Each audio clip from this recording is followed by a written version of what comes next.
Sebagai polwan, aku terbiasa menghadapi orang keras kepala, preman pasar, bahkan ancaman yang datang tanpa wajah.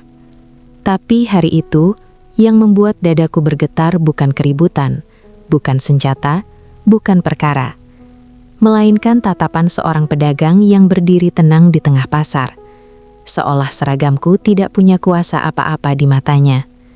Dan sejak detik itu, aku tahu, ini bukan pertemuan biasa. Namaku Ipetu Laraswidianti, 44 tahun. Di Polsek Teluk Sagara, orang-orang mengenalku sebagai sosok yang tegas, cepat, dan tidak suka basa-basi. Kalau ada laporan masuk, aku tidak menunggu lama. Kalau ada anggota yang lalai, aku tidak segan menegur. Banyak yang bilang aku galak, aku tidak membantah. Dunia ini terlalu ramai dengan alasan, jadi aku memilih disiplin. Aku tinggal di rumah dinas yang letaknya tidak jauh dari kantor. Rumahnya cukup besar, tapi entah kenapa selalu terasa kosong. Sejak pisah rumah dengan suami 2 tahun lalu, hidupku seperti jalan lurus tanpa belokan. Anak-anak kuliah di luar kota, jarang pulang, kadang menelpon, kadang lupa. Aku tidak memaksa mereka. Aku sudah terbiasa menyelesaikan semuanya sendiri. Yang paling aku benci dalam hidup ini cuma satu, menunggu. Menunggu orang datang terlambat, menunggu jawaban yang tidak pasti, menunggu hati yang tidak pernah benar-benar kembali. Pagi itu aku berdiri di depan cermin, memasang seragam rapi, pangkat, nemtek, semua lurus. Rambutku disanggul ketat, wajahku tampak tenang, tapi aku tahu, ketenangan itu bukan karena bahagia. Itu hanya kebiasaan. Di luar, cuaca Teluk Sagara sedang panas-panasnya. Udara pesisir lengket, matahari seperti menempel di kulit. Di kantor ada briefing singkat. Hari ini kami akan turun ke Pasar Tua Sagara karena banyak laporan warga. Ada pedagang liar, ada pungli, ada keributan antar lapak. Pasar itu terkenal semrawut dan keras. Setiap kali ada razia, selalu ada yang melawan. Selalu ada yang pura-pura tidak tahu. Aku memimpin tim kecil. 4 anggota, 1 babinsa pendamping, dan 1 petugas dari kelurahan. Kami berangkat pakai mobil patroli. Saat melewati jalan menuju pasar, suara klakson, aroma ikan asin dan asap gorengan mulai menyambut. Pasar itu seperti dunia sendiri. Ramai, bising, dan selalu berdebu. Begitu sampai, aku turun duluan. Langkahku cepat, mataku menyapu. Aku tidak suka terlihat ragu di tempat seperti ini. Di depan pintu pasar, beberapa pedagang sudah mulai menatap. Ada yang bisik-bisik, ada yang pura-pura sibuk mengaduk dagangan. Aku masuk ke dalam lorong pasar. "Selamat pagi," kataku keras, tapi tetap sopan. "Kami dari Polsek Teluk Sagara. Hari ini kami cek izin, kebersihan, dan ketertiban." Biasanya kalimat itu langsung memancing reaksi. Ada yang mengeluh, ada yang marah, ada yang mengumpat pelan. Dan benar saja, beberapa pedagang mulai ribut, menanyakan kenapa harus diperiksa sekarang, kenapa harus mendadak. Aku sudah kebal. Aku terus berjalan, memeriksa satu persatu. Sambil memegang map laporan, aku melihat lapak-lapak yang menjorok ke jalan, membuat lorong makin sempit. Aku memberi instruksi. Anggota mencatat. Petugas kelurahan mendokumentasikan. Lalu aku berhenti. Di ujung lorong, ada 1 lapak kecil yang berbeda. Bukan karena mewah, bukan karena besar, tapi karena rapi. Lapaknya bersih, barang dagangan ditata lurus, tidak ada sampah berserakan, tidak menjorok ke jalan. Bahkan papan nama kecilnya dipasang rapi. Warung Arya. Di belakang meja, berdiri seorang pria muda. Umurnya mungkin akhir 20-an. Wajahnya tenang, kulitnya sawo matang. Kaosnya sederhana, tapi bersih. Tangannya cekatan menata barang. Bukan seperti pedagang yang gelisah saat melihat polisi. Dan saat aku mendekat, pria itu menatapku. Tatapannya tidak menantang, tidak juga takut. Ia menatap seolah seragamku hanya kain biasa. Aku tidak suka tatapan seperti itu. Aku terbiasa orang menunduk, menjaga jarak. Tapi pria ini berdiri tenang seperti orang yang yakin pada dirinya sendiri. Nama? Tanyaku datar. Arya Prasetya, Bu. Jawabnya. Suaranya rendah, stabil, tidak dibuat-buat, tidak sok ramah. Izin dagang? Tanyaku. Arya mengeluarkan map plastik dari bawah meja. Disodorkan tanpa banyak kata. Lengkap. Cap kelurahan ada. Retribusi rutin tercatat. Bahkan fotokopi KTP tersusun rapi. Aku membuka satu persatu. Memastikan. Lengkap. Aku menatap dia lagi. Kamu pedagang baru? Arya menggeleng pelan. Sudah 2 tahun, Bu. 2 tahun di pasar ini dan tidak pernah kena masalah? Kalau aturan dipatuhi, masalah biasanya tidak datang. Jawabnya. Kalimat itu menusuk halus. Aku mengernyit. Kamu pintar bicara. Arya hanya menunduk sedikit. Saya cuma jawab sejujurnya. Aku seharusnya pergi. Aku seharusnya lanjut ke lapak lain. Tapi entah kenapa, kakiku tidak langsung bergerak. Ada sesuatu pada sikap Arya yang membuatku merasa ditantang tanpa tantangan. Aku menutup map. Bagus, pertahankan. Arya mengangguk. Siap, Bu. Saat aku berbalik, aku merasakan tatapannya masih ada. Bukan tatapan kurang ajar, tapi tatapan yang seperti mengukur. Bukan menilai seragamku, melainkan membaca seseorang di baliknya. Aku tidak menoleh, tapi dadaku terasa tidak nyaman. Razia berlanjut. Ada pedagang yang ribut, ada yang ngotot, ada yang tiba-tiba memaki. Aku menertibkan. Aku menyelesaikan. Aku melakukan tugasku seperti biasa. Namun anehnya, sepanjang pemeriksaan itu, pikiranku beberapa kali kembali ke satu hal. Cara Arya menatapku tanpa takut. Selesai razia, aku keluar pasar. Angin pesisir menerpa wajahku. Aku naik mobil patroli, duduk di kursi belakang, membuka botol air. Salah satu anggota melirikku melalui spion. Bu, tadi pedagang yang rapi itu jarang ada yang begitu. Aku hanya menjawab singkat. Fokus kerja. Mobil berjalan. Pasar menjauh di belakang. Tapi yang tidak menjauh adalah perasaan aneh di dadaku. Karena aku tahu, sebagai polwan, aku harus tegas, harus dingin, harus menjaga jarak. Aku tidak boleh terbawa hal-hal kecil. Tapi untuk pertama kalinya dalam 2 tahun terakhir, aku merasa ada sesuatu yang bergerak pelan di dalam hidupku. Sesuatu yang tidak bisa kuatur seperti jadwal patroli. Dan itu membuatku takut. Karena kalau aku mulai terbiasa dengan tatapan itu, aku tidak tahu bagaimana cara menghentikannya. Tidak semua orang yang berani itu keras. Sebagian justru tenang. Dan ketenangan itulah yang paling sulit dihadapi oleh orang yang terbiasa memegang kendali. Sejak razia pagi itu, ada satu hal yang mengganggu pikiranku. Bukan keributan pedagang, bukan laporan yang belum selesai, melainkan satu lapak kecil di ujung lorong pasar dan seorang pedagang bernama Arya Prasetya. Aku benci perasaan seperti ini. Perasaan ketika sesuatu yang seharusnya tidak penting justru berulang kali muncul di kepala. Aku sudah terlalu lama hidup dengan aturan. Apa yang boleh, apa yang harus, apa yang tidak perlu dipikirkan. Dan Arya jelas masuk kategori terakhir. Namun anehnya, keesokan paginya, saat mobil patroli melintas di depan pasar tua Sagara, aku refleks menoleh ke arah lorong itu. Hanya sekilas, tapi cukup untuk membuatku sadar, aku sedang mencari. Kita lanjut patroli biasa, kataku cepat pada anggota. Lewat pasar saja. Baik, Bu. Mobil melambat. Aku menurunkan kaca sedikit. Suara pasar menyusup masuk. Teriakan tawar-menawar, suara plastik, aroma ikan asin bercampur gorengan. Dan di sana, di tempat yang sama, Arya berdiri di balik lapaknya. Ia tidak melihat ke arahku. Fokusnya pada timbangan dan dagangannya. Tangannya cekatan, gerakannya rapi. Tidak ada kepanikan seperti pedagang lain yang biasanya langsung gelisah saat melihat seragam. Aku mengamati dari dalam mobil. Tidak ada lapak yang melewati batas. Tidak ada sampah. Tidak ada pelanggaran kecil yang bisa kutegur.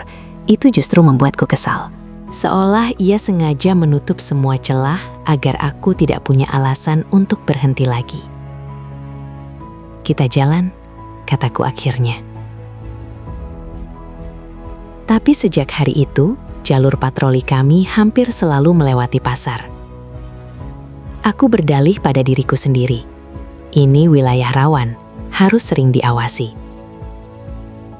Tapi aku tahu, ada kebohongan kecil di balik alasan itu. Suatu siang, aku turun sendiri, tanpa tim. Tanpa seragam lengkap, hanya kemeja dinas dan celana lapangan. Aku tidak ingin menarik perhatian. Aku berjalan menyusuri lorong pasar seperti warga biasa. Beberapa pedagang menatap, tapi tidak berani menyapa. Aku berhenti tepat di depan lapak Arya. "Siang," kataku singkat. Arya mendongak. Sekejap terlihat terkejut. Tapi hanya sesaat. Wajahnya kembali tenang. "Siang, Bu." "Ramai?" kataku. "Iya, kalau siang biasanya begini." Aku melirik dagangannya. Semua tertata rapi. Bahkan harga ditulis jelas di kertas kecil. Tidak ada trik, tidak ada jebakan. "Kamu tidak takut didatangi polisi sendirian?" tanyaku tiba-tiba. Arya tersenyum tipis.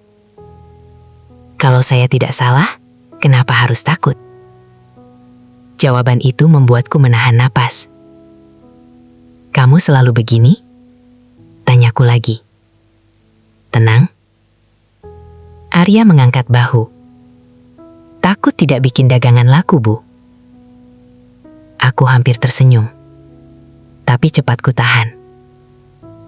Aku membeli satu barang kecil. Arya membungkusnya rapi. Menghitung kembalian dengan teliti, lalu menyerahkan. "Terima kasih," katanya. Aku mengambilnya. Tapi tidak langsung pergi. "Kamu tahu?" kataku pelan. "Tidak semua orang di pasar ini suka aturan." "Iya, Bu." Kamu bisa saja melanggar sedikit. Banyak yang melakukannya. Arya menatapku. Kali ini lebih lama. Kalau sedikit dilanggar, lama-lama jadi biasa. Kalau sudah biasa, susah berhenti. Kalimat itu bukan untukku, tapi entah kenapa terasa seperti ditujukan tepat ke dadaku. Aku melangkah pergi tanpa menoleh. Sepanjang sore itu, pikiranku tidak fokus. Di kantor, aku menandatangani berkas sambil mengulang kalimat Arya di kepala.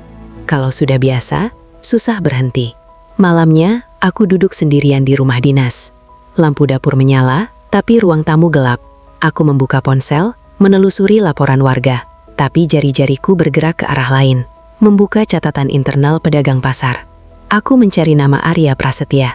Datanya bersih, tidak pernah dilaporkan, tidak pernah ditegur, tidak pernah terlibat konflik. Orang seperti itu biasanya tidak menarik perhatian. Tapi justru karena itulah, aku merasa terganggu. Hari-hari berikutnya, pertemuan kami tetap singkat. Kadang hanya saling angguk, kadang hanya tatapan cepat. Tidak ada obrolan panjang, tidak ada basa-basi. Tapi ada satu hal yang konsisten. Arya tidak pernah berubah sikap. Ia tetap tenang, tetap sopan, tetap menjaga jarak. Dan justru itu yang membuatku merasa, aku yang berubah. Suatu sore, salah satu pedagang lain berbisik cukup keras saat aku lewat. "Yang itu mah aman, kesayangan polisi." Aku berhenti melangkah. "Siapa maksudmu?" tanyaku dingin. Pedagang itu langsung pucat. "Enggak, Bu. Saya cuma bercanda." Aku menatap tajam. "Jaga omongan." Aku melanjutkan jalan. Tapi kata-kata itu tertinggal di belakangku, seperti bayangan. Kesayangan polisi. Aku menoleh ke arah lapak Arya. Ia sedang melayani pembeli, tidak mendengar apa-apa. Wajahnya tetap sama, tenang, tidak tahu apa yang baru saja dibicarakan orang tentang dirinya. Dan untuk pertama kalinya, aku merasa tidak nyaman bukan karena dia, melainkan karena orang lain mulai memperhatikan. Malam itu aku pulang lebih lambat. Aku duduk di teras rumah dinas, memandang jalan kosong. Angin membawa suara laut dari kejauhan.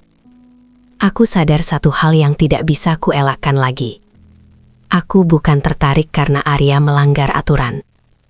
Aku tertarik karena dia tidak pernah mencoba memanfaatkan posisiku. Dan di dunia yang penuh kepentingan, ketulusan seperti itu justru terasa berbahaya. Karena jika aku terus membiarkan diriku berhenti di lapaknya, bukan tidak mungkin suatu hari aku akan berhenti. Bukan sebagai polwan yang berpatroli, melainkan sebagai perempuan yang ingin dipahami.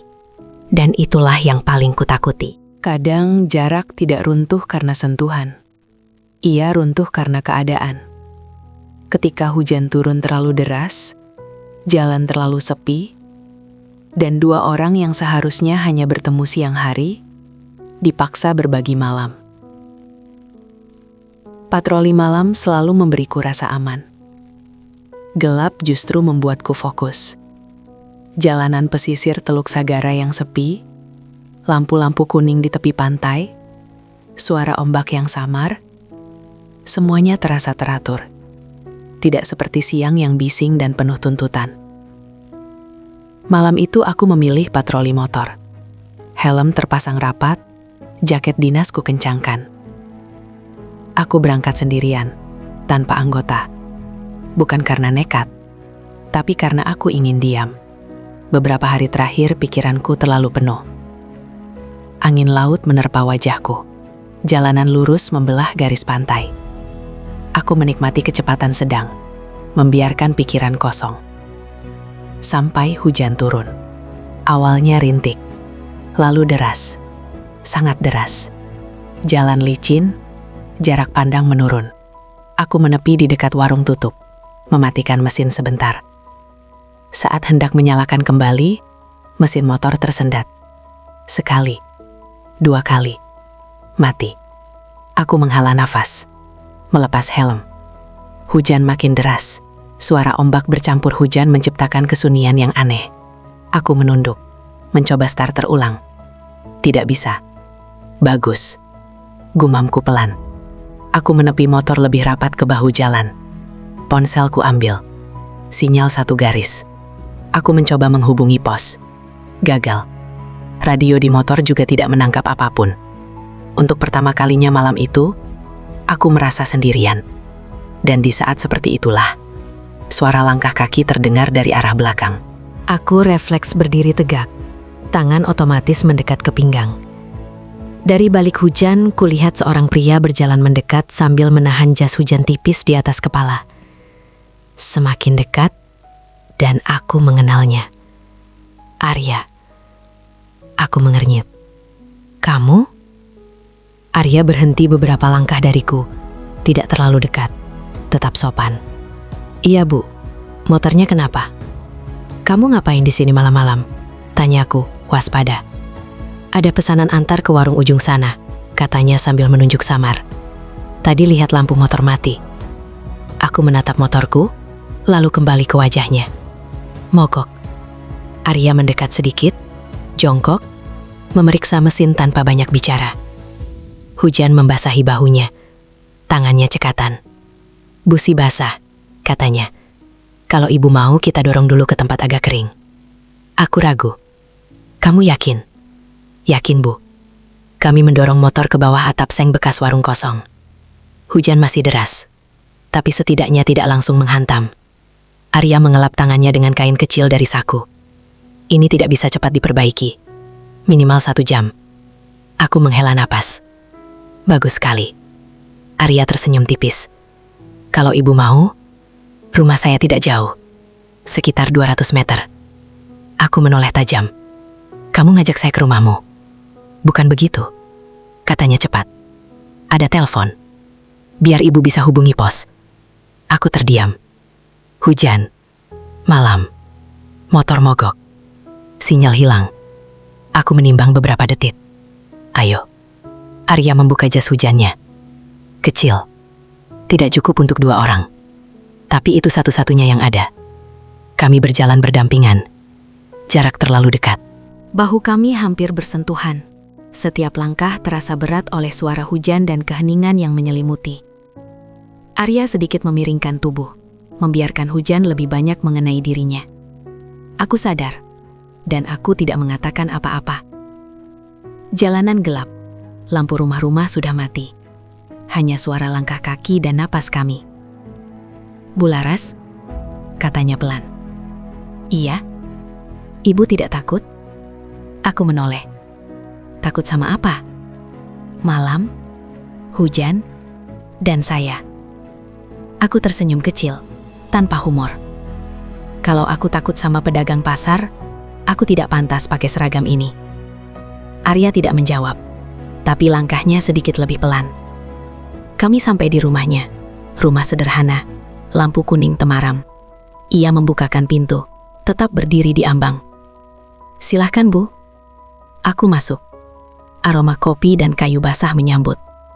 Arya menyalakan lampu, mengambil handuk kecil. "Pakai ini dulu," katanya sambil menyalahkan. Aku ragu sesaat, lalu menerimanya. "Terima kasih." Aku menelpon pos. Sinyal ada, bantuan akan datang, tapi butuh waktu. Aku duduk. Arya duduk berseberangan. Jarak tetap dijaga. Beberapa menit kami diam. Hujan di luar masih deras. "Aneh ya," kataku akhirnya. Aku lebih sering menghadapi bahaya, tapi malam ini, aku justru merasa tenang. Arya menatapku, kali ini tidak cepat menunduk. Mungkin karena ibu tidak sendirian. Kalimat itu sederhana, tapi cukup untuk membuat dadaku hangat. Bantuan datang 1 jam kemudian, motor diangkut. Aku berdiri di teras, bersiap pergi. "Terima kasih," kataku lagi. "Sama-sama, Bu." Aku melangkah pergi, tapi berhenti sejenak. Kalau kejadian ini sampai ke kantor, saya tidak akan cerita. Potongnya cepat. Ini bukan cerita siapa-siapa. Aku mengangguk.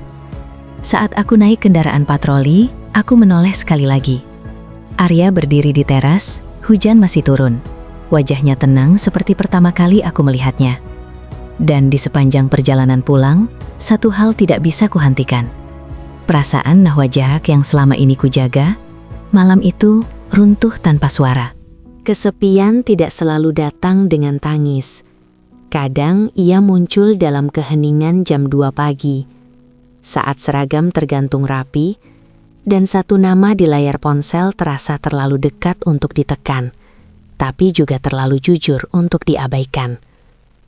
Malam itu aku pulang dengan langkah pelan. Hujan sudah berhenti, tapi sisa dinginnya masih menempel di kulit. Rumah dinas menyambutku dengan lampu teras yang menyala otomatis, terang, rapi, dan kosong.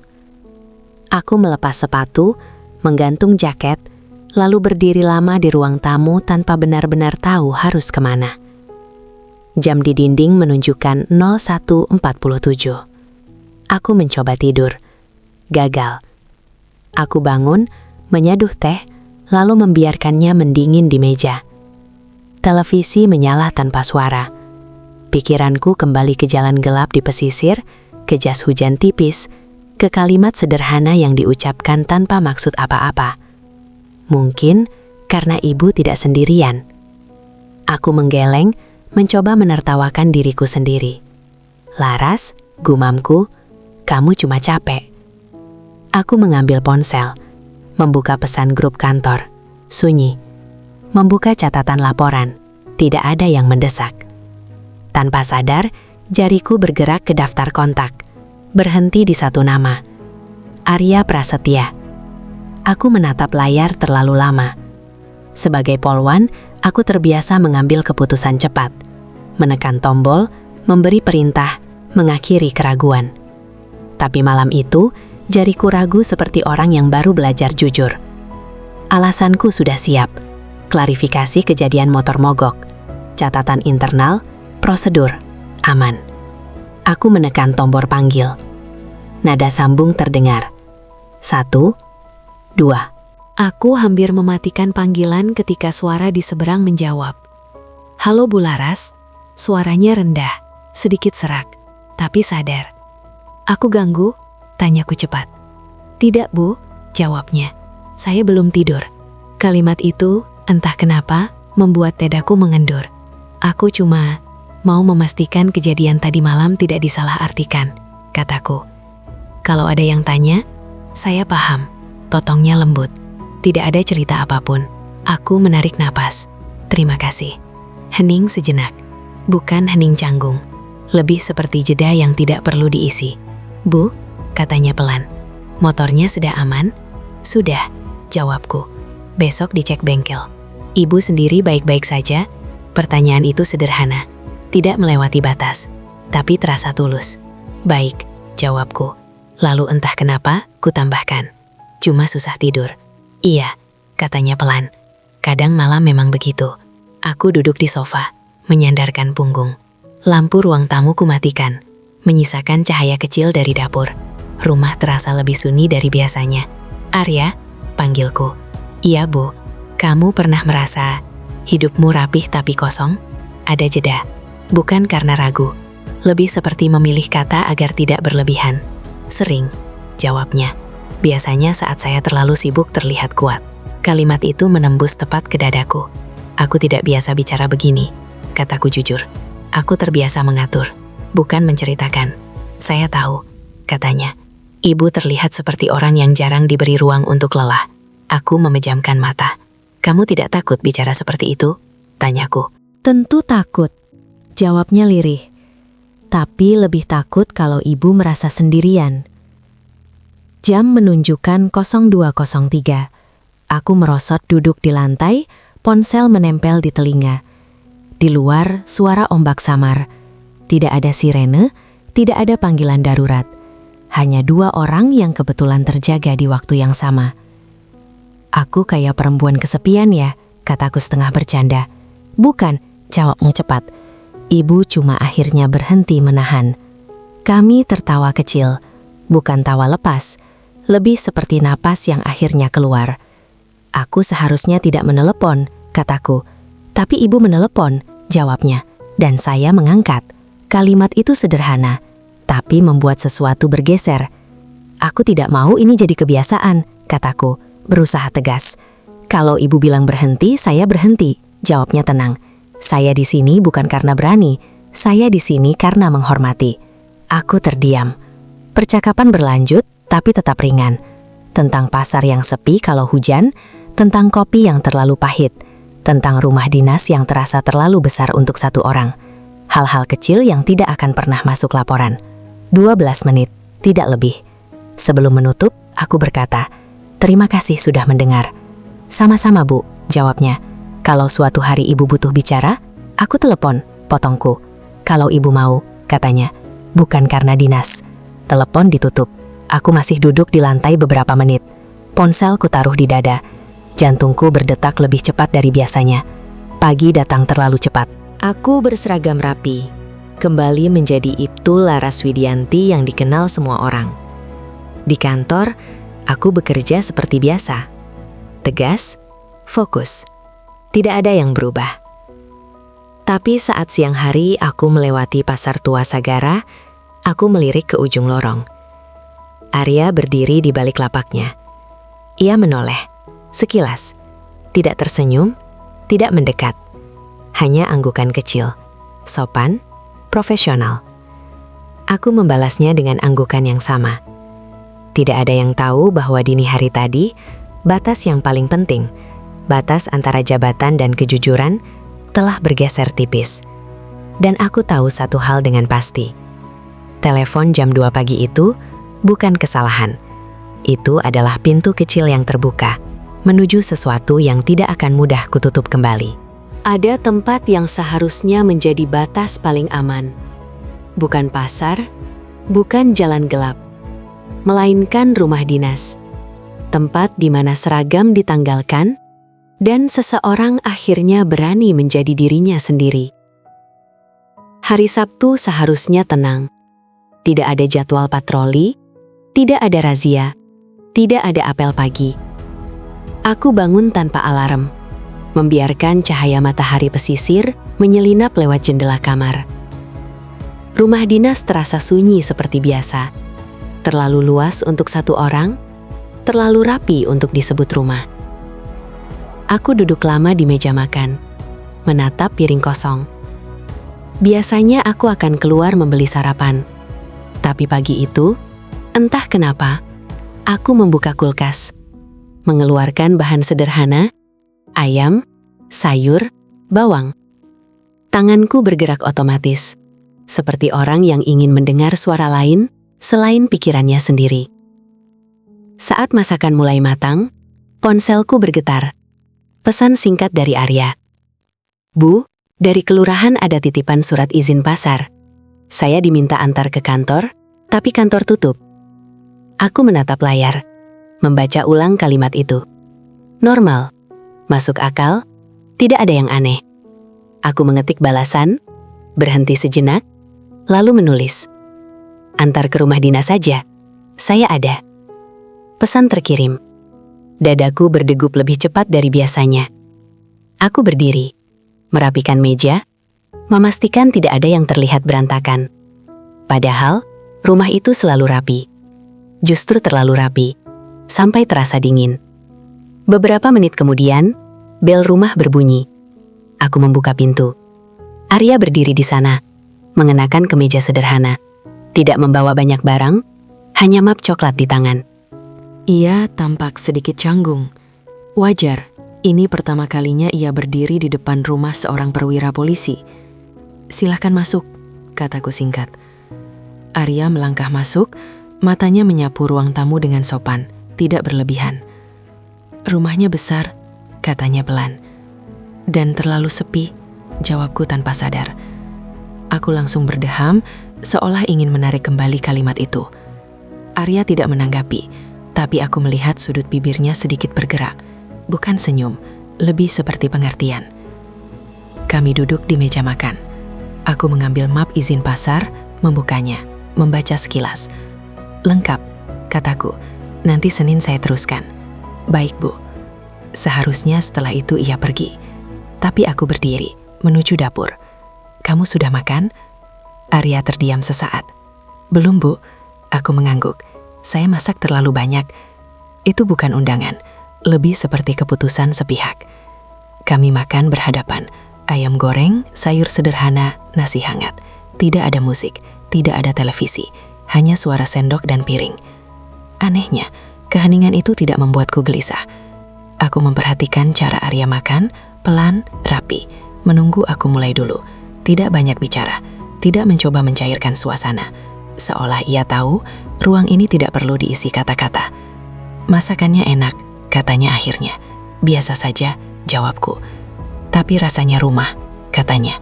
Kalimat itu membuat tanganku berhenti sesaat.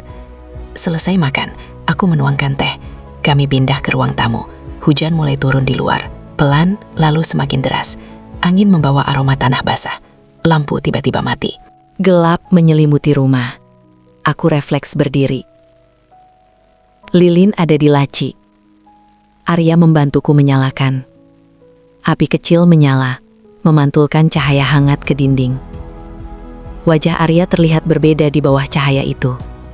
Lebih lembut, lebih dekat. Sekarang kelihatan seperti rumah betulan, kataku pelan. Arya tersenyum kecil. Iya, tapi tetap sunyi. Kami duduk kembali. Kali ini jaraknya lebih dekat. Bukan karena sengaja, tapi karena ruangannya sempit, dan kami sama-sama tidak bergeser. Arya, kataku. Iya, Bu. Ada hal yang aku takuti. Ia menoleh, menunggu. Aku takut nyaman sama kamu. Kalimat itu keluar tanpa rencana, tanpa pelindung. Sejujur itu. Arya menarik napas pelan. Aku juga takut, Bu. Takut apa? Takut salah langkah. Takut jadi orang yang merusak hidup orang lain. Tanganku bergerak saat meletakkan cangkir. Tidak sengaja menyentuh tangannya. Sentuhan singkat, hangat. Tidak ada yang menarik diri. Hujan di luar makin deras. Api lilin bergoyang. Beberapa detik berlalu, terlalu lama untuk disebut kebetulan. Aku berdiri tiba-tiba. Aku ke kamar sebentar. Arya mengangguk. Baik, Bu. Aku masuk kamar, menutup pintu, bersandar di sana. Dadaku naik turun. Aku menutup mata, mencoba mengingat siapa diriku sebelum keheningan ini terasa ramah. Beberapa menit kemudian, listrik menyala kembali. Aku keluar. Arya sudah berdiri. Sikapnya kembali rapi. Jarak kembali dijaga. Saya pamit, katanya. Terima kasih. Aku mengangguk. Hati-hati. Pintu tertutup. Rumah kembali sunyi. Aku berdiri lama di ruang tamu. Tidak ada penyesalan. Tidak ada rasa bersalah. Hanya kesadaran yang pelan tapi pasti. Batas itu telah bergeser. Aku bukan kehilangan kendali karena Arya. Aku kehilangan kendali karena aku akhirnya jujur pada kesepianku sendiri. Dan kejujuran itu lebih berbahaya daripada kebohongan manapun. Aku tahu, setelah hari ini, segalanya tidak akan kembali sederhana. Karena rumah dinas yang terlalu senyap, akhirnya memiliki saksi. Masalah tidak selalu datang dengan teriakan. Kadang ia hadir lewat tatapan yang terlalu lama, lewat bisikan yang pura-pura bercanda, dan lewat perubahan sikap orang-orang yang sebelumnya menganggapmu biasa saja. Sejak hari Sabtu itu, aku merasa ada yang berubah. Bukan di rumah dinas, karena rumah itu memang selalu sunyi, melainkan di luar diriku. Di cara orang menatap, di cara suasana terasa lebih berat dari biasanya. Senin pagi, aku kembali berseragam lengkap. Rambut rapi, sepatu mengkilap, wajah netral. Tidak boleh ada celah. Tidak boleh ada yang membaca apapun dari ekspresiku. Di cermin aku berkata pada diri sendiri, tidak ada yang terjadi, kamu hanya bekerja. Tapi kalimat itu terasa kosong. Di kantor, briefing berjalan normal. Laporan masuk seperti biasa. Aku memberi arahan tegas. Anggota mengangguk patuh. Semua tampak rapi. Sampai aku keluar ruangan. Di lorong, dua anggota yang sedang berbincang langsung diam saat aku lewat. Aku berhenti melangkah. Ada yang mau disampaikan? Tanyaku. Mereka saling pandang. Tidak, Bu. Aku menatap tajam beberapa detik, lalu melanjutkan jalan. Di parkiran, aku melihatnya. Dua orang berdiri dekat motor dinas. Bukan anggota, bukan warga. Salah satunya berpakaian sipil, tapi matanya terlalu awas untuk orang biasa. Begitu aku mendekat, mereka berpura-pura sibuk. Aku tidak bertanya. Aku mencatat. Siang hari, aku memutuskan turun patroli ke pasar, seperti biasa. Tapi kali ini, aku tidak langsung masuk. Aku berdiri di luar, mengamati. Dan aku melihat sesuatu yang membuat dadaku mengeras. Beberapa pedagang menatapku, lalu menoleh ke arah lapak Arya. Tatapan itu bukan kagum, bukan juga hormat. Itu curiga. Aku berjalan masuk. Suasana pasar tetap ramai, tapi ada yang berbeda. Bisikan terdengar lebih sering. Beberapa orang berhenti bicara saat aku lewat. Aman, Bu, kata salah satu pedagang dengan senyum aneh. Lapak ini aman. Aku berhenti. Aman maksudnya apa? Tanyaku datar. Pedagang itu tertawa kecil. Ya, amanlah. Aku melanjutkan jalan, tapi kata itu terus terngiang. Aman. Aku sampai di lapak Arya. Ia sedang melayani pembeli. Wajahnya tetap sama, tenang, fokus, tidak terpengaruh suasana sekitar. Tapi saat aku berdiri di dekatnya, aku melihat matanya menyipit sedikit. Ia juga merasakannya. Bu, katanya pelan setelah pembeli pergi. Ada yang berubah? Aku menatapnya singkat. Kamu juga merasa? Arya mengangguk kecil. Sejak kemarin, orang-orang banyak bertanya. Tanya apa? Kenapa saya sering diperiksa? Kenapa lapak saya tidak pernah ditertibkan? Aku menahan napas. Kamu jawab apa? Bahwa saya ikut aturan, jawabnya. Tapi sepertinya itu tidak cukup. Aku menoleh ke sekeliling. Beberapa pasang mata memperhatikan dari kejauhan. Tidak terang-terangan, tapi jelas. Mulai sekarang, kataku pelan, jaga jarak di depan umum. Arya menatapku. Bu, ini bukan soal kita. Lanjutku. Ini soal persepsi. Ia terdiam beberapa detik, lalu mengangguk. Saya mengerti. Tapi aku tahu, mengerti tidak selalu berarti menerima. Sore hari, saat aku kembali ke kantor, sekretaris menghampiriku dengan wajah ragu. Bu, ada laporan masuk dari warga. Masuk ke meja saya, jawabku. Laporannya singkat, tidak jelas. Tapi satu kalimat di bagian bawah membuat tanganku mengepal. Diduga ada kedekatan tidak wajar antara aparat dan pedagang tertentu di pasar tua. Tidak ada nama, tidak ada bukti. Tapi cukup untuk menyalakan api. Aku duduk lama menatap layar komputer. Dunia yang selama ini kupahami sebagai sistem dan prosedur, tiba-tiba terasa rapuh. Terlalu mudah dipelintir, terlalu mudah dibentuk cerita. Malamnya, aku pulang lebih lambat. Jalanan pesisir sepi. Lampu kota memantul di kaca mobil. Aku melihat bayangan kendaraan di spion, mengikuti terlalu lama. Aku berbelok mendadak ke jalan kecil. Kendaraan itu ikut belok. Dadaku mengencang. Aku berhenti di depan minimarket yang masih buka. Lampu terang, orang lalu lalang. Kendaraan itu berhenti sebentar, lalu pergi. Aku duduk diam di dalam mobil. Tangan dingin, napas tertahan. Ini bukan perasaan, ini peringatan. Saat aku sampai rumah dinas, ponselku bergetar. Nomor tidak dikenal. Pesannya singkat. Jangan campur urusan. Posisi ibu terlalu tinggi untuk salah langkah. Aku membaca pesan itu 3 kali, lalu menghapusnya. Aku duduk di sofa, lampu mati. Hanya cahaya luar yang masuk. Untuk pertama kalinya sejak lama, aku merasa tidak sepenuhnya aman. Bahkan di rumah sendiri. Aku tahu sekarang, hubungan ini tidak lagi sunyi. Tidak lagi tersembunyi. Dan yang paling berbahaya bukan perasaan yang tumbuh perlahan, melainkan mata-mata yang mulai memperhatikan dari segala arah. Aku memejamkan mata. Jika ini adalah harga dari kejujuran kecil yang kubiarkan tumbuh, maka badai berikutnya tidak akan datang tanpa niat. Dan aku harus bersiap.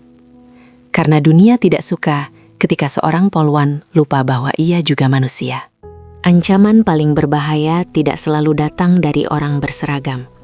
Kadang ia berdiri di sudut gelap, berbicara pelan, dan tahu persis kemana harus menekan agar seseorang merasa sendirian.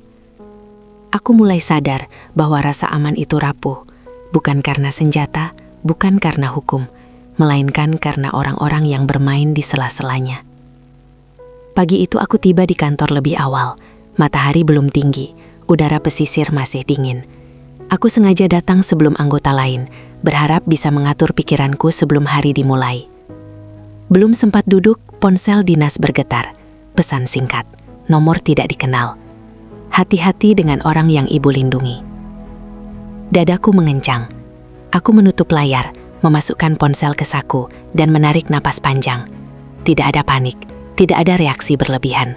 Aku sudah terlalu lama di dunia ini untuk gentar oleh kalimat tanpa nama. Tapi satu hal langsung terlintas di kepalaku. Arya. Siang itu aku sengaja tidak turun ke pasar. Aku ingin menjaga jarak.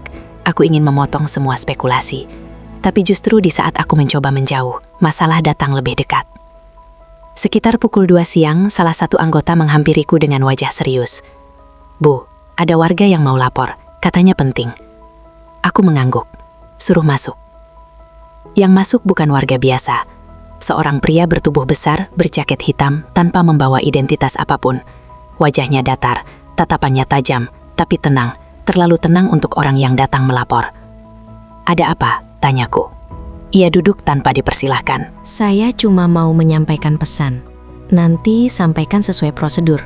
Ia tersenyum kecil. Ini tidak lewat prosedur, Bu. Aku menegakkan punggung. Kalau begitu, Anda salah tempat. Ia mencondongkan tubuh ke depan. Pasar tua itu wilayah sensitif. Banyak kepentingan, banyak mata. Aku tidak menjawab. Dan pedagang tertentu, lanjutnya pelan, tidak seharusnya merasa dilindungi. Aku menatapnya tajam. Siapa Anda? Anggap saja orang yang tidak ingin kekacauan. Jawabnya. Kami tidak suka kalau ada hubungan yang membuat garis jadi kabur. Hubungan apa? Tanyaku dingin. Ia tersenyum lagi. Ibu terlalu cerdas untuk tidak mengerti. Aku berdiri. Keluar. Ia bangkit perlahan.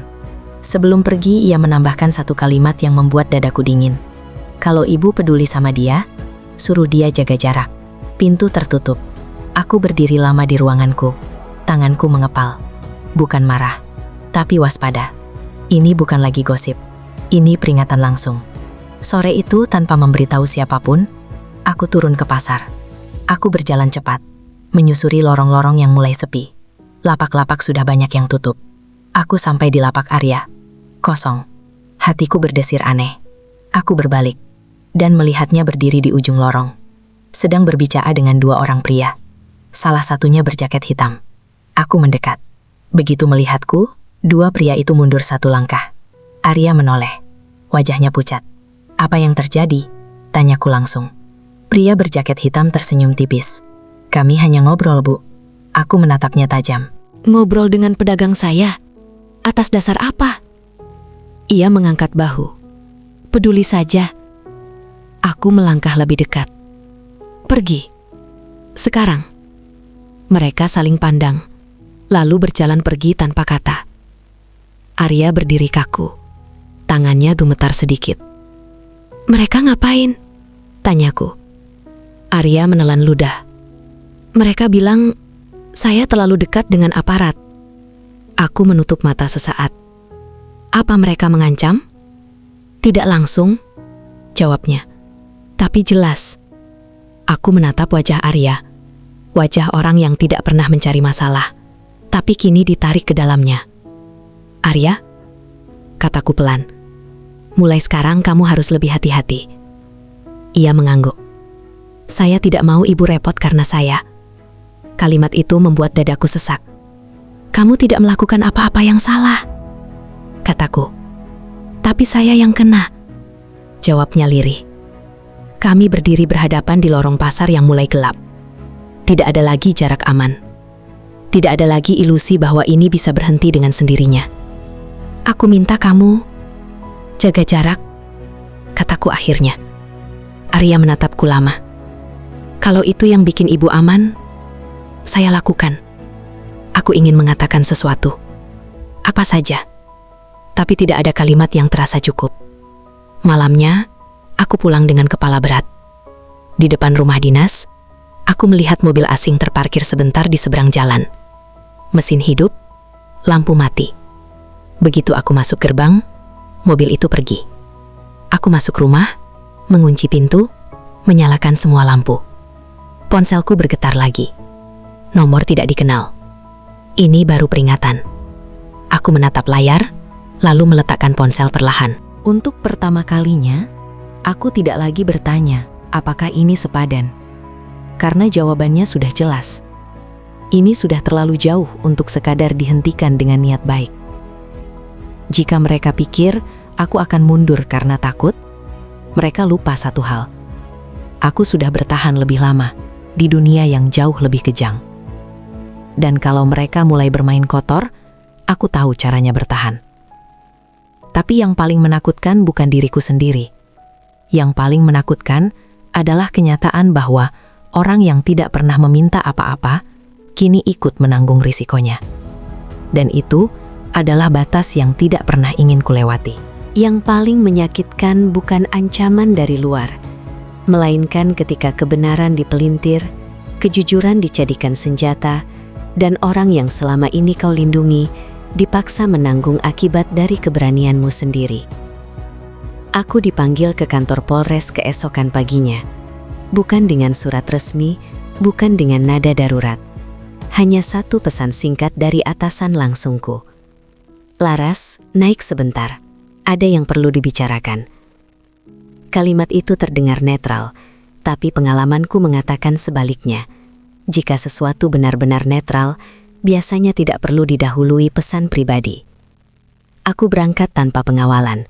Mobil melaju di jalan pesisir yang terasa lebih panjang dari biasanya. Angin laut berhembus kencang, seolah ikut membawa kegelisahan yang tidak bisa kusembunyikan. Di ruang tunggu Polres, aku duduk sendiri. Tidak ada rekan, tidak ada anggota. Hanya aku dan jam dinding yang berdetak terlalu keras. Namaku dipanggil. Aku masuk ke ruang rapat kecil. Di sana sudah duduk 3 orang. 2 atasan, 1 staf pengawasan internal. Wajah mereka serius, tapi bukan marah. Lebih seperti berhati-hati. "Silahkan duduk, Laras," kata salah satu atasan. Aku duduk, punggung tegak, tanganku di atas meja. "Kami menerima laporan," lanjutnya, "dari masyarakat." Aku mengangguk. Saya siap menjelaskan. Staf pengawasan menyalakan laptop. Layar menghadap ke arahku. Dan di sanalah semuanya runtuh dengan cara yang paling sunyi. Foto pertama muncul. Aku berdiri di lorong pasar, terlalu dekat dengan Arya. Foto kedua. Aku berjalan bersamanya di malam hujan, meski tidak jelas konteksnya. Foto ketiga. Aku masuk ke rumah dinas. Siluet seseorang di belakangku. Tidak ada yang terlihat mesra. Tidak ada sentuhan, tidak ada pelanggaran nyata. Tapi cerita tidak membutuhkan bukti kuat. Cerita hanya butuh sudut pandang. "Kami tidak menuduh," kata atasan itu pelan. "Tapi ini menimbulkan persepsi." Aku menatap layar, lalu kembali ke wajah mereka. "Persepsi siapa?" "Masyarakat," jawabnya singkat. Aku tertawa kecil, tanpa humor. "Masyarakat yang mana?" Tidak ada yang menjawab. "Apakah ada pelanggaran prosedur?" tanyaku. Staf pengawasan menggeleng. "Belum ditemukan." "Apakah ada keuntungan pribadi?" lanjutku. "Tidak." Aku menarik napas. "Lalu masalahnya di mana?" "Masalahnya tidak pernah benar-benar diucapkan." "Atasan Anda ingin situasi ini mereda," kata salah satu dari mereka. "Kami menyarankan Anda mengambil cuti sementara demi ketenangan semua pihak." Aku menatap lurus. "Dan pedagang itu?" Mereka saling pandang. "Dia akan diperiksa," jawabnya akhirnya. Untuk klarifikasi. Dadaku mengeras. "Dia tidak melakukan apa-apa," kataku tegas. "Kami tahu," jawab atasan itu. "Tapi namanya sudah terlanjur disebut." Kalimat itu lebih tajam dari ancaman manapun. Aku keluar dari ruangan itu dengan langkah berat.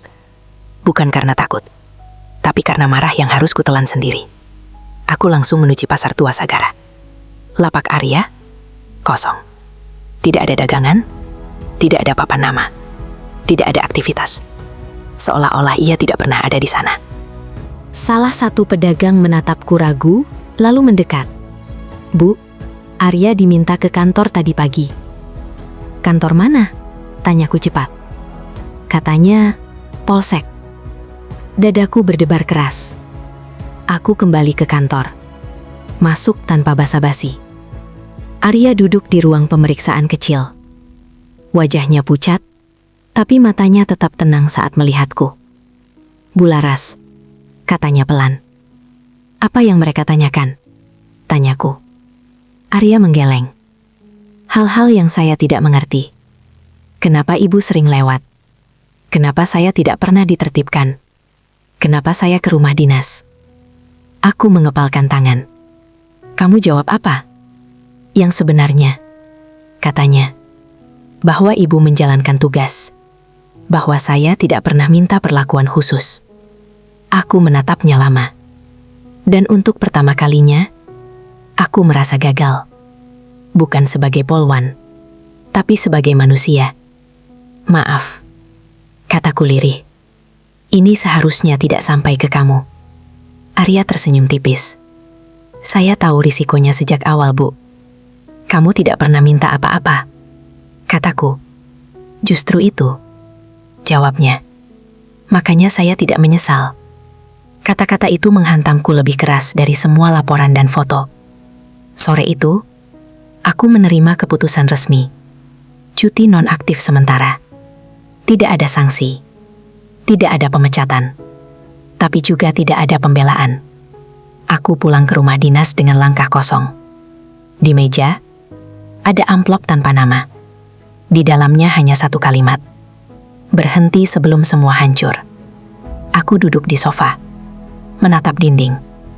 Untuk pertama kalinya, aku tidak bertanya, apakah ini adil? Aku hanya bertanya satu hal, yang jauh lebih berat. Sampai kapan orang jujur harus menyingkir, agar orang licik tetap nyaman? Dan di detik itu, aku tahu, Bab ini tidak akan berakhir dengan klarifikasi. Ini akan berakhir dengan pilihan. Dan apapun pilihanku nanti, akan ada seseorang yang harus kulepaskan, agar tidak ikut tenggelam bersamaku. Tidak semua perpisahan terjadi karena cinta berakhir. Sebagian terjadi karena salah satu harus selamat, dan yang lain harus rela menanggung jarak demi itu. Malam itu hujan kembali turun. Bukan hujan deras seperti dulu, hanya gerimis tipis yang membuat lampu jalan tampak buram. Aku duduk di ruang tamu rumah dinas, koper kecil terbuka di depan kaki. Tidak banyak yang kubawa. Beberapa pakaian, buku, dan seragam yang kugantung rapi. Cuti nonaktif sementara. Kalimat itu terdengar ringan, tapi efeknya menghantam seperti palu. Aku tidak dipecat, tidak disalahkan secara resmi, tapi juga tidak dibela.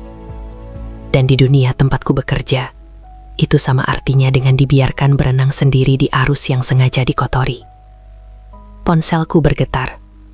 Arya. Aku menatap layar lama sebelum mengangkat. Bu Laras. Suaranya terdengar lebih hati-hati dari biasanya. Saya dengar ibu cuti. Iya, jawabku singkat. Hening di seberang. Ini salah saya. Tidak, potongku cepat. Jangan pernah bilang begitu. Tapi kalau saya tidak ada, masalah ini bukan karena kamu. Kataku tegas. Masalah ini karena ada orang yang tidak suka garis lurus. Aku menarik napas panjang. Arya, kita harus bicara. Kami bertemu di tempat netral. Kafe kecil di pinggir kota. Lampu redup, musik pelan. Tidak ada wajah yang mengenal kami. Aku datang lebih dulu. Duduk di pojok. Saat Arya masuk, aku melihat perubahan itu. Bahunya sedikit lebih turun. Wajahnya lebih waspada. Dunia sudah menyentuhnya dengan cara yang tidak adil. Kami duduk berhadapan. Aku tidak bisa membiarkan ini berlanjut, kataku tanpa pembuka. Arya menatapku. Maksud ibu, kita? Iya. Ia tidak kaget, seolah sudah menyiapkan diri. Aku tidak mau kamu terus diperiksa, diawasi, ditarik ke dalam sesuatu yang tidak pernah kamu minta. Aku juga tidak mau ibu disingkirkan, jawabnya pelan. Aku tersenyum pahit. Itu sudah terjadi. Hening kembali, tapi kali ini berat. Arya, kataku, kalau aku terus terlihat dekat denganmu, mereka akan menjadikanmu alasan untuk menghancurkanku lebih jauh. Dan kalau ibu menjauh, tanyanya, mereka kehilangan sasaran. Ia menunduk. Jadi, ini perpisahan? Aku mengangguk perlahan. Bukan karena aku berhenti peduli, kataku, tapi karena aku peduli. Ia tertawa kecil, tawa yang tidak sampai ke mata. Dunia ini lucu ya, Bu. Orang yang jujur malah harus mundur. Aku ingin menggenggam tangannya, ingin mengatakan semua hal yang tidak sempat kukatakan. Tapi aku tahu, sentuhan kecil itu bisa menjadi luka besar. Aku minta satu hal, katanya. Apa? Jangan merasa bersalah. Aku menatapnya. Itu tidak adil. Bukan, katanya. Yang tidak adil adalah kalau ibu berhenti menjadi diri sendiri hanya karena ini. Kami berdiri bersamaan. Tidak ada pelukan. Tidak ada janji. Hanya tatapan lama yang menyimpan terlalu banyak hal. Di luar, hujan masih turun. Aku pulang dengan perasaan yang tidak pernah kurasakan sebelumnya. Kehilangan tanpa kemarahan. Perpisahan tanpa penyesalan. Hari-hari berikutnya, aku menjauh. Tidak ke pasar. Tidak ke jalan pesisir. Aku menghabiskan waktu cuti dengan membaca, berolahraga, dan menata ulang pikiranku. Arya tidak menghubungi lagi. Dan aku bersyukur, meski sakit. Suatu sore, aku menerima pesan dari nomor tidak dikenal. Keputusan yang bijak. Aku tidak membalas. Karena aku tahu, mereka mengira aku menyerah. Padahal aku hanya mundur satu langkah untuk melihat keseluruhan medan. Aku membuka laptop, mengumpulkan catatan, waktu, tanggal, pola, Semua yang selama ini kuabaikan, karena sibuk menenangkan keadaan. Dan di sanalah aku melihatnya.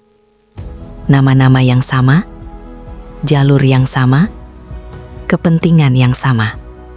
Mereka tidak takut pada hubunganku dengan Arya. Mereka takut pada integritasku. Malam itu, aku berdiri di depan jendela rumah dinas. Lampu kota berkelip, hujan berhenti. Aku tahu, setelah perpisahan ini, tidak ada jalan kembali ke versi diriku yang lama. Dan mungkin, perpisahan ini bukan akhir, melainkan awal dari sesuatu yang jauh lebih berbahaya. Karena kali ini, aku tidak lagi bermain untuk bertahan. Aku bermain untuk menyelesaikan. Dan ketika waktunya tiba, aku akan kembali bukan sebagai orang yang meminta ruang, melainkan sebagai orang yang mengambilnya kembali, tanpa menyeret siapapun ke dalamnya. Tidak semua kemenangan datang dengan sorak. Sebagian datang dengan keheningan yang jujur. Ketika seseorang berdiri kembali, bukan untuk membuktikan diri, melainkan untuk bertanggung jawab pada kebenaran yang ia pilih.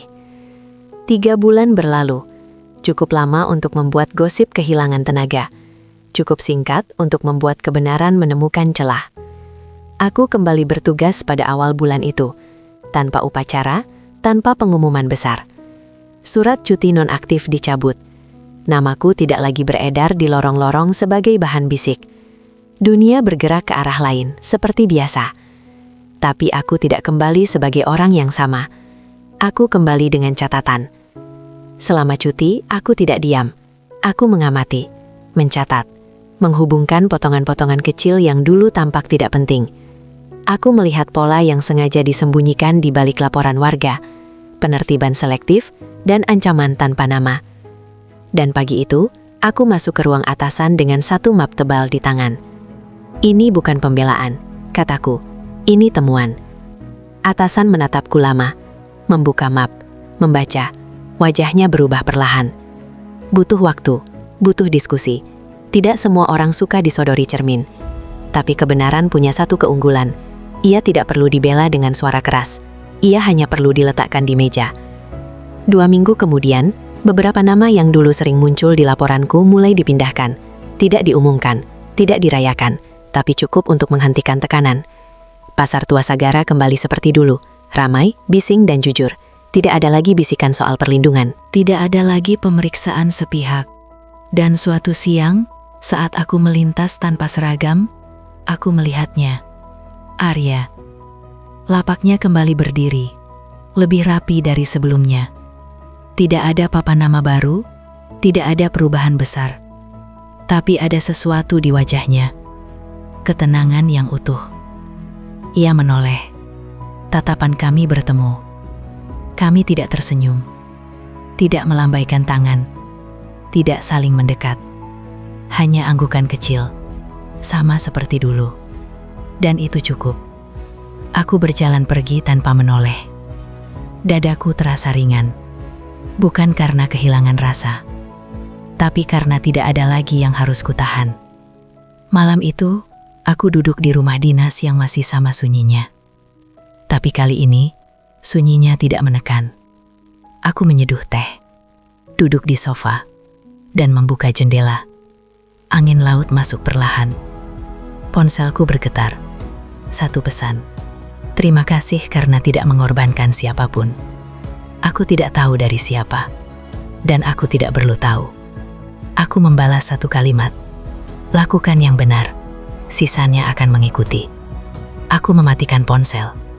Di luar, fajar mulai menyingsing. Langit berubah warna pelan-pelan. Kota terbangun tanpa tahu apa yang hampir saja hancur di balik layar. Aku berdiri, mengenakan seragam yang kembali terasa pas di tubuhku. Tidak berat, tidak menekan, hanya tanggung jawab. Aku melangkah keluar rumah. Hari baru menunggu. Dan untuk pertama kalinya sejak semua ini dimulai, aku tidak takut pada terang. Karena aku tahu, aku tidak memenangkan apapun dengan cinta terlarang. Aku tidak kalah karena memilih mundur. Aku hanya memilih untuk menjadi benar. meski itu berarti berdiri sendiri. Dan terkadang, itulah bentuk keberanian yang paling sunyi, namun paling utuh.